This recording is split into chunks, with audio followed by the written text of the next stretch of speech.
అసలు నిజమేనా జగన్మోహన్ రెడ్డి గారు పెట్టిన ఈ ప్రెస్ మీట్లో మాట్లాడిన ఈ వ్యాఖ్యల్లో వాస్తవం ఎంత అని తెలుసుకునే ప్రయత్నం చేయడంలో భాగంగా మిమ్మల్ని పిలవడం జరిగింది. అవగాహన లోపం ఉంటుందమ్మా.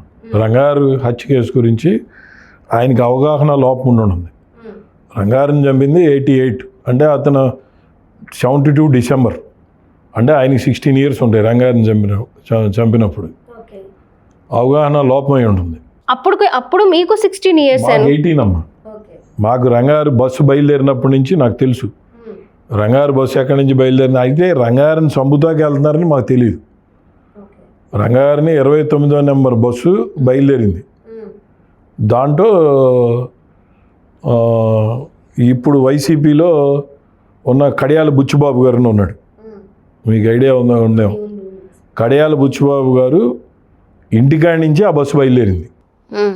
అతని కంట్రోల్లో ఇల్లు, అంటే వాళ్ళ ఇల్లు, ఈయన ఫ్యామిలీ ఉండే ఇల్లేమో ఫంటైన్స్ క్లబ్ టీచర్స్ కాలనీ ఉంది కదమ్మా, ఫంటైన్స్ క్లబ్ దగ్గర విజయలక్ష్మి గారి ఇంటో ఈయన అద్దెకుంటున్నాడు.